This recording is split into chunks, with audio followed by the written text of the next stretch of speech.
بسم الله الرحمن الرحيم. الحمد لله رب العالمين، والصلاة والسلام على خير خلق الله محمد وعلى آله وأصحابه الكرام وتابعيهم بإحسان إلى يوم الدين. ربنا أرنا الحق حقا وارزقنا اتباعه، وأرنا الباطل باطلا وارزقنا اجتنابه. ربنا آتنا في الدنيا حسنة وفي الآخرة حسنة وقنا عذاب النار. برزان وخوشوستانم لزنجير وتاري أمويكان دولتي وخزمة إسلام جيان بسر أبن دوهي أوي جياني سيدنا معاوية رضا ورحمة خوالي بدرجي باس ما كردو، دو ترباسي جياني يزيدي كوري معاوية ما كردو. يكيك أو كساني كزور معارض بحكم يزيد بريتيا لا حسين كوري إمام علي. لو تاري بيشوا كمك سرداوكاني أو اختلافات أنا من باس كردوا كسيدنا حسين ليش يقول روايته كان هل زماني حسني برايا كاتك ومصالحيك اللي قال سيدنا معاوية أو يقول معارضة كان بلام لبروي براي قوري إمام حسن برياري دا أويش ملزم وبريارك وبيعتي دا بسيدنا معاوية ولقى صر بيعتك خوي ما يودرجيك شابيعتك حتى أوكاتك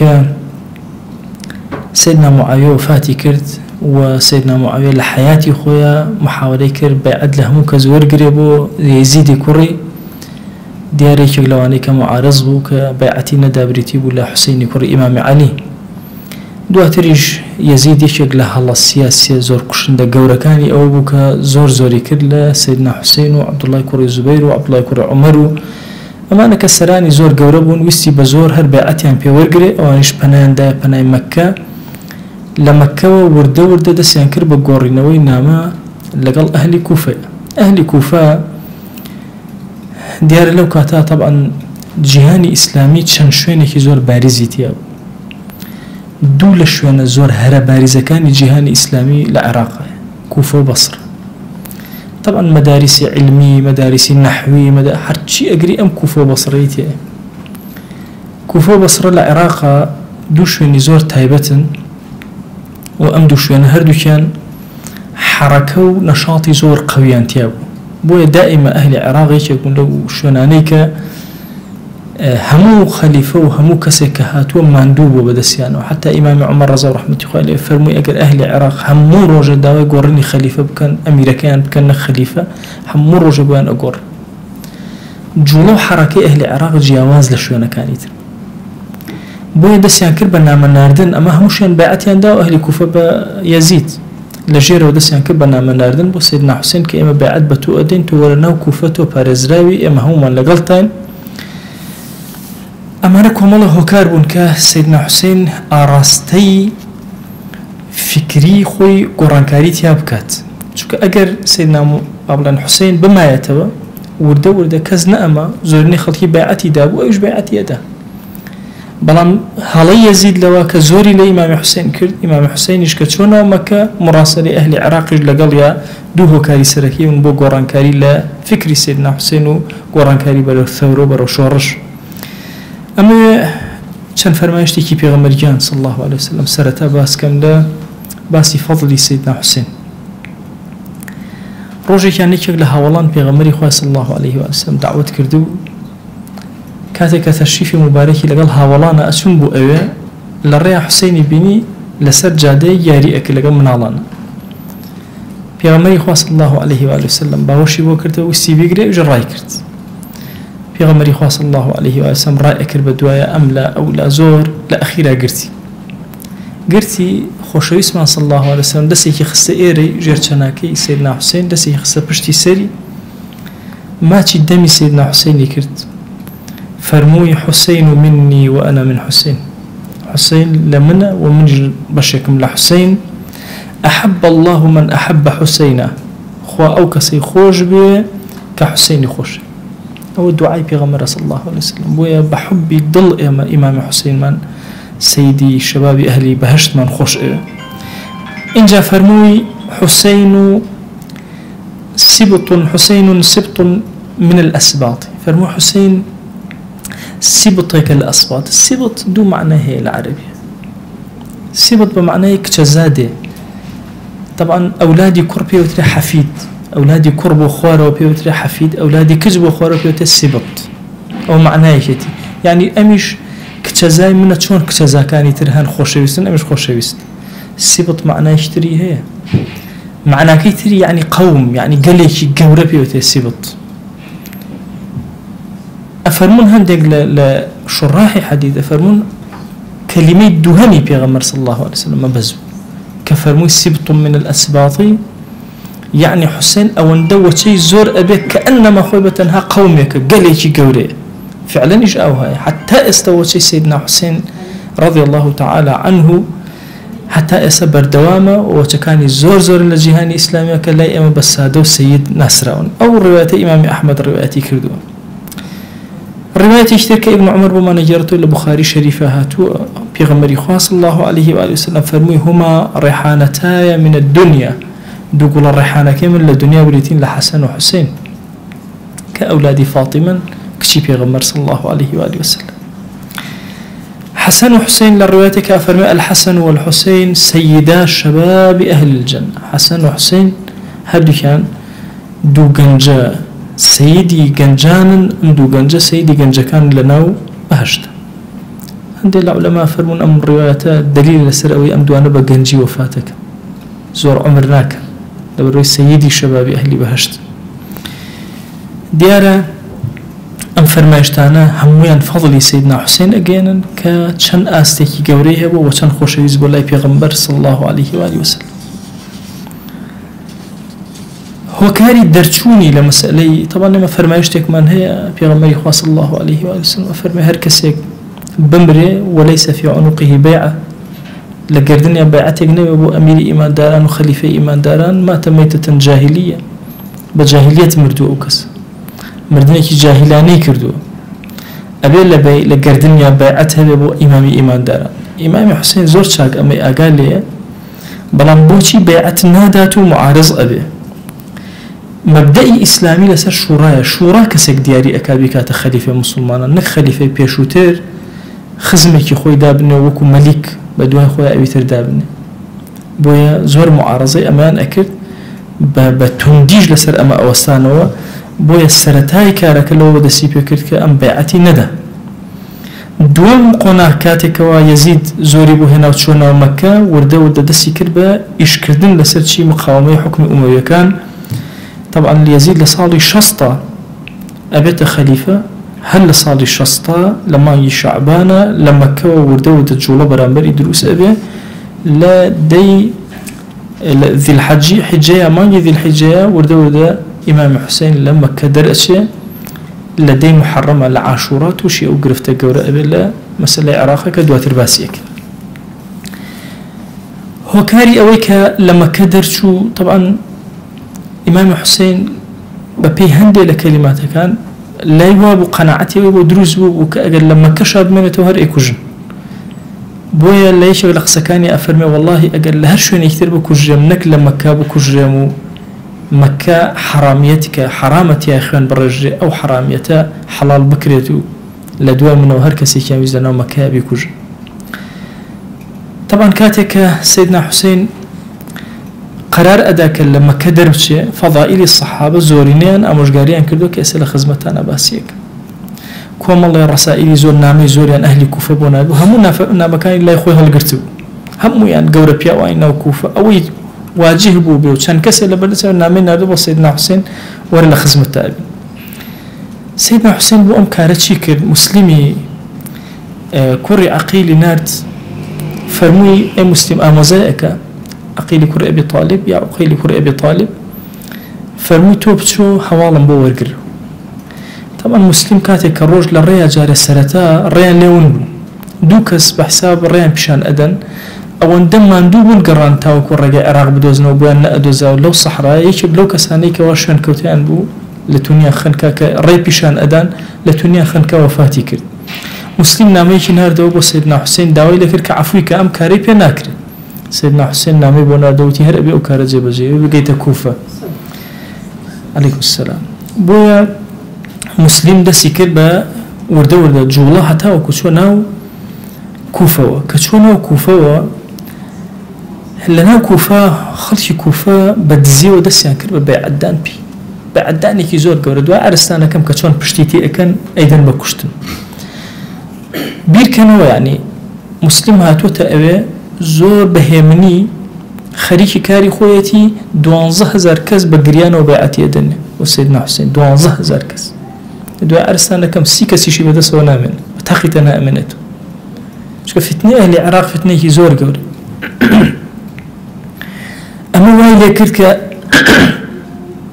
أما وايلي كركا أما حشاماتو أم خلقي ابنو أم قريانا عطف قرتي طبعا هلايكي زور قوره هي لمسائلي إنسانة كوابيه شورشكا يانا كسا كوا عطف بيقري أقر عطف قرتي يا مو شورشك أو خلقا وجماوري كيد مرزني وجماوري توبي زور كان لدسي أدي أرواح لا تنامنتو بوي مسلم بليكر لوي كان ناميكنا وسيدنا حسين داوي لك كبر كوفة برا بيوتك أهل كوفة هرهم لقلتوا هموين بيعت أدن بقريانه وبيعت أدن ما بو بريدو صوزي إخلاص ودن ألم بين هتاوكو سيدنا حسين أرواد إتر وردو ده حوالي مسلمين من كمسلم كويتناو تنقشيكي زور قوروا ويزيد كاتك ومغيري كور الشعبة أمير كوفة بي الله بدوا مسلمة بقرة حتما هات وتأوي أيش أقرأ نايد وزته وخوشي كم ترخميك أو حزناك أو مسألة بو أراستا بروا عبيد كوري زياد أنيري عبيد كوري زياد كوري أبي يا كوري أبيه أو يا زياد كوري أبي سفيان شو قدوا تتناسبك شو وصل أبي سفيان يكتب ولا قائد زور دركان كخدمة إمام علي زوزو كردو عبيد كوري شهروه بلام دواتر لقل أمي كان هاتوا وبيعتي داب سيدنا معاوية دواي يزيد دواي زيادي باوكي عبيد يشب ولو قائدة خيان مجا تندانيك زور بتندي محاربي أتباع إمام علي كردو تصورك لا أتباعي خوي أتباع إمام علي بو عكسك وبيتشوانك بويا مسألة عبيد كدواتر بالتفصيل عرسانا كم كهوكاركي تشيه بوشي آوا تنده بو سببي تشيه آيا بوشي آوا أكا طبعا أمانا نسبيان شوته وسركيه سرسو أبو سفيان معاوية رضي الله عنه نسبي خصنا وسر خوان كبون بونة آموزاي كي آموزاي يزيد زياد بوتا آموزاي بوتا برا معاوية إيه عبيد جابتا آموزاي يزيد بو زور بتندي لم بابتا ما ملاك أو أجر لي أجرين بوكاتكي خويك بيته بيشو بلام أويك جرينجا بلامو أصحابي بيغمر صلى الله عليه وآله وسلم لم كاتا زور ماون وبلاوان يعني كردو لسر زوية زوري كان بيعتي عن دوا بيزيد هنديك كان تواجد يعني لنا مكة ومدينة بزانين هاولاني بيغمر صلى الله عليه وآله وسلم شون ما ملائكا لقل أم كيسا وشون آموشقاري حسين كري إمام علي كان كلام مكة نشأت درو يكمن كز محمد كري حنفية طبعا إمام علي جاري كان لخدمتي في غمرة وصلى الله عليه وسلم يا رسول الله أجر خواي جورا كري كدامه إذن أديتك كرة كنا ولابنا محمد وكنيا كشنا ولا أبا القاسم طبعا كراهتي هي هيك كذبنا أبا القاسم وبنكر غيري في غمر صلى الله عليه وسلم روايتك أجر شيء ضعف كتير في غمر صلى الله عليه وسلم فرموي بل الرجت أدمنا ولابنا محمد وبكوني كشي أبا القاسم بكوني في غمر وصلى الله عليه وسلم وأمر جايبه هيك كسي كتير نادم لدواي في غمري خوا صلى الله عليه وسلم يكمن كسي لآل بيت وفاتك فاطمة وفاتك إمام علي آفرتك أخوازه أم آفرته لا حنفية كان بوي بيرن الحنفية محمد الحنفية يعني أم كري إمام علي كري فاطمة نية لجني كتير لإمام علي أم كري زور شجاع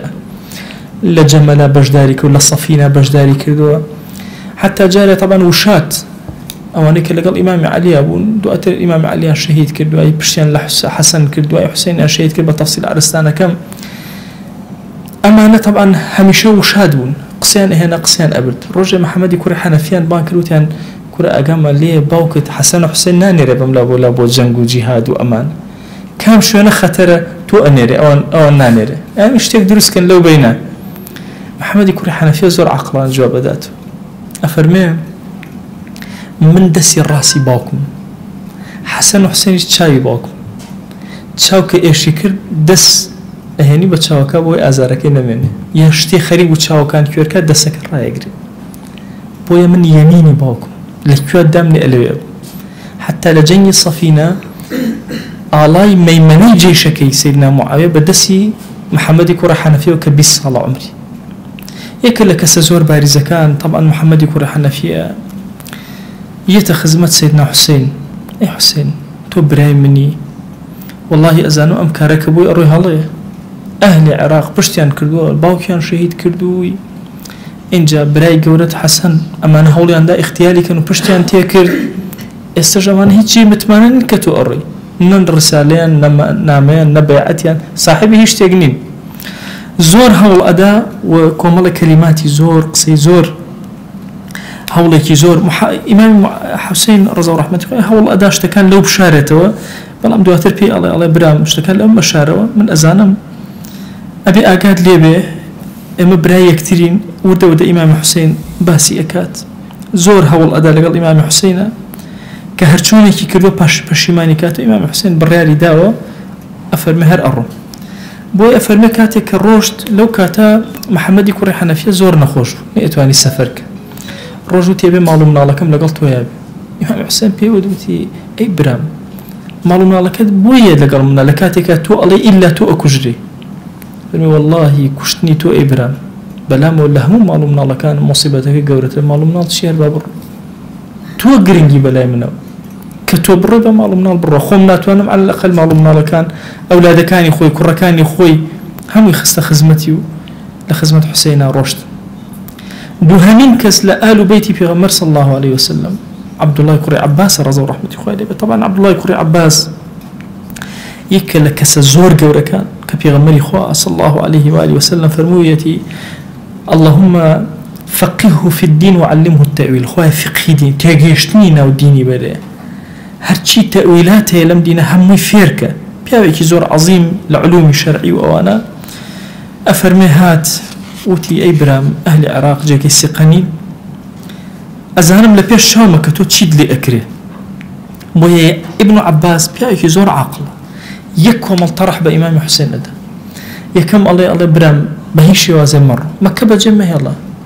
هرشوني بي لما كائمة أتوين دفاعك اللي بكن كروشتي كزنات وين دفاع لك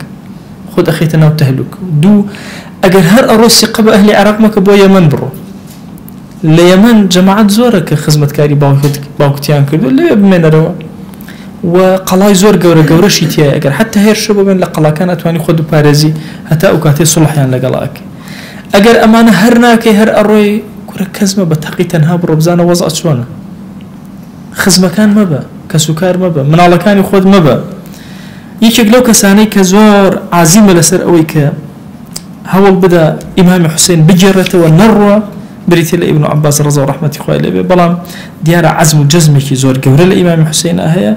أفرمي إلا أرم حتى لا روايتك أفرمي قصة كان إمام ابن عباس عبد الله كر عباسي بدلنا بفروي برام إني أستخير الله وأنظر ما يكون استخارة أكمو محاولة أكم زام شون أبي إمام ابن عباس زانيك أم قصية تنهب الرازي كرني أو بو يزور هولي لقلا دا محاولة الروجي دوهم شو لاي وتي والله من ناتوانا مصبر قرم نسر كشتني تو أي آموزاكم زور هولي بحر حال هرشونك هولي دا مجالك نهشتو إمام حسين فرمي إلا الرم أو برهالك كدام عبد الله كري عمر يكلك كسا زور متشددة كان زور هولكي قوري لقلا داك والنروات اي ترقصة كان يعني هموي بالتفصيل لكتبي فقه لكتبي تاريخ باسكرا وكتشون محاولة أولان كردو حتى ابن عمر كاتك أو درتشو برو عراق دوشو دور روش بريا روش تبو أم لمدينة شو الرجال يقرت إلا أبي بقريته ولا قلب حولي لقلا دا زور محاولة لقلا كرب والله إمام حسين رضا ورحمة الله عليه بريالي خوي دابو فرمي أما حتى كتابك أما بيعتك كان يعني هم بيعتي عن داوم هيج مجالك نية أبي إلا برهم واجبة لسرم وأنا زور محاولي لقلا كرت فرمي غلبنا الحسين بن علي بالخروج هيج مجالي تانية وتقص كان أما همو بري إلا بريالي داوة أبي بروا بوي فرموي أستودعك الله من قتيل وتي أدم دسي خوا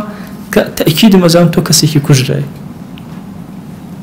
طبعا أم حدثي أم تيجيشني أصحابي بيغمر صلى الله عليه وسلم زور تايبت بويا دي قد أدي مسارق سكان هم بو محاولة أكن بهيش يوازع حسين درنسي بلا قال دقتي قسكان يعني بدن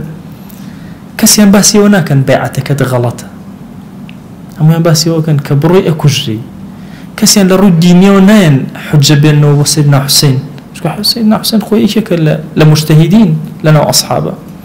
همين لو رو محاولة لقلا كان لرو السياسي كو بيجرنا عبد الله كوري زبير عينا نيكي كتير لوانيك محاولة أكاكا قناعة بسيدنا حسين كاكا واز بين درشوني بو كوفة بلام سيدنا حسين عزمي هالجزم أبو سعيد الخدري أفرمي اتق الله في نفسك والزم بيتك رحمتي إخوة اللي بالأخوة بترسل لنفسي خوتا بان نفوتي لما لك خوتا دانشة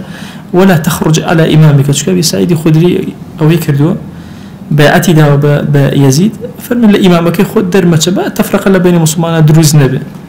جابري كري عبد الله فرمي اتق الله ولا تضرب الناس بعضهم ببعض مسلمانا مدى بجنگ لقلك فوالله ما حمدتم ما صنعتم فعصاني أفرمي هولم دا أم إشي كي كان توشي سباز جزاري نابن أفرمي بيتواني كردو هالروشت عبد الله كري جعفر طبعا عبد الله كري جعفر كري أبي طالب أكاتا أمو زي سيدنا حسين عبد الله بياوي زور بسليقة وزور وريا وزوري حسين يخوش بويا زور هول أداء لقال كركي خوي دو كركي خوي محمد وعون أنيري بولاي نامي بو أنيري داود لي أكم أسألك بالله داود لي أكم بخوا جل جلاله ها يعني وكبري لا يخو ما كل دواري الله ينخدا أهل مرجات كتو وازدم فكري بينا بقرر ولا قال جيشتني أم كتابي منا كرة أما هلاكي خوتي تيا كرة بنا مالكت نامنة سيدنا حسين رفض ذكرت جعفر عبد الله كري جعفر زانيك سيدنا حسين ترسل لضلياتي والي أو كاتا عمري كري سعيد كري عاصة بويا عبد الله كري جعفر يكسرت ولا عمري كري سعيد كري عاص كري سعيد كري عاصة كي لها والله أني بيغمر صلى الله عليه وآله وسلم فرمي ناميكم بدري أمان بدأ بحسين بانر فرمو حسين هر أروى تيب ناميكم بدري بو إن الرو أماني شي بدري خدا بكور وكيل وتي برو أي عبد الله بدل خد ناميكي وبنوس من توقع أموريكم بس أولا نروى شو كأزان بروشتني أو أبيت فتني شي جور أبو إيمان دارا طبعا ناميكي بدل خوي نوسي نقل أوشان نامكي بكوركانا نارت بهمان تششن قراية بهيش شوازك سيدنا حسين قراري نداك بقرته برا إذاك إلا لو مسيرة بروا أبو واقدي ليثي أفرمي كاتك بستم حسين درأتي أفرمي فناشدت الله لا يخرج هوارم نكر لبرخاتي خوا درمتشو الله بلام سيرم كر إنما يقتل نفسه أم كسبر مردن أروى فقال لا أرجع أمريك شي عبد الرحمن شكل حاول برزكان لأفرتان عين النامي نال بو سيدنا حسين داوي لكرك نروى عبد الرحمن أبو بكر كوري عبد الرحمن كوري حارث عينا هاواري لكرك نروى عبد الله كوري مطيع سعيد كوري مسيب كي شكل لجورة تابعين بشق للصحابة بشق لجورة تابعين تكليف يعني لكرك مرة نروى اشتلت خير ترى بلام هرب الريال ذاك برا عمري كوري سعيد كوري عاص فرموي داود لي أكم لبرخاتي خواك بقرر وسر رشدي خود أم قرار ما دبروا عراق ور أهل عراق أهل أوانين كسقيان في بكره فرزدق كي شكل شاعر كان أفرمي كاتك ولا الريا بس سيدنا حسين جيش سيدنا حسين برسالي لكرت شيب كم شون بكم أيز بيجوا لنا فرموي أي سيدنا حسين بهيش وازي أم كارمك بقرر أهل عراق ضليان لقلتويا بس شمشيركان هي بني أمية عطايا لا أوانو لا يتوبونا أهل العراق أهل عطاء لكيو معاشا مبليو أمهم هاولات كاو رجاء كل سيدنا حسين رضي الله تعالى عنه وأكرمه الله هر قرار داك ودرب شيتو بر أم بشنبوتي عرس كردن إمام بابتا فرمو عرزم كردن ك بابتي كي زانستية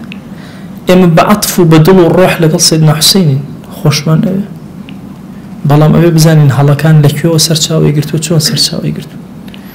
یەکێک لەو هەڵە کوشندانەی کە یا ئەو ئیجتیهادە هەڵانەی کە ئیمام حوسێن کردوێتی ئەو دەرچوونەیەتی هیچ گومانیتیان نییە چونکە ئەو هەموو سەحابەی پێغەمبەر صلی الله عليه وآله وسلم محاولة بکەن لەگەڵ ئەم کەسایەتیە هێشتا لەسەر قەراری خۆی تەسمیم بێت طبعا لایەکەمە قووەتی شخصەتی ئیمام حوسێن ئەگەێنە کە سەر ڕەئی خۆی ثابتە بەڵام لایەکی تریش ئەوە ئەگەێنە کە مەبدەئی شورا و گوێگرتن لە بەرامبەرەکان و تێگەیشتن لە بەرامبەرەکان و هەنگاونان یا هەنگاونەنان بۆ شوێنێک کە سوور بزانی بەرەو مەهلەکەت ئەڕۆیا پێش چاوت تاوە ڕوون نەبێ لە ڕاستیان نابێ هەنگاو بنێ دیارە سەیدنا حوسێن رضی الله تعالى عنه ئەم هەنگاوەی هەرنا و بڕیاریدا هەر بڕوە و وردە وردە کۆچی دەست پێ کرد کە لەو تارەکانی ترا ئینشاءالله بە درێژی باسی ئەو ئەکەین ئەو ئەحداثانەی کە ڕوو ئەدا حتا نامەی یەزید تصور کەن یەزید نامەی بۆ ئەنێرە کە لە عێراق دەرمەچوو لە مەککە دەرمەچوو بەرەو عێراق مەیە ئەگەر هەر دەرئەچی بەرەو شام وەرە بەرەو تەرەفی شام وەرە بەرەو تەرەفی عێراق ئەوەش هەر ڕەت دەکاتەوە و زۆرێکی تر لە ئەصحابی پێغەمبەر صلی الله عليه وآله وسلم و لە تابعینی گەورەکە ناوەکانیان لە مێژووە هەمووی تۆمارە بە پێچەوانەی ئەوەی کە شیعە باسی ئەکا هەر هەموو ئەمانە متفق بوون لەگەڵ سەیدنا حوسێن کە دەرنەچێت لە مەککەیە بمێنێتەوە بەڵام سەیدنا حوسێن دیارە بڕیارێکی دابوو و لە سەروی هەموو ئەمانەوە قسەیەکی زۆر گەورە ئەکەن مؤرخین ئەفەرمون قەدەرێکی ئیلاهی گەورە هەبوو کە ئەبێت سيدنا حسين رضي الله تعالى عنه أم شوينة بجيبي الله وبرو أو شوينة برواكوا مرجي لو شوينة هندق فرمو سيدنا حسين خوي أيزاني بمشيواز بلام نامكي مسلمي كوري عقيل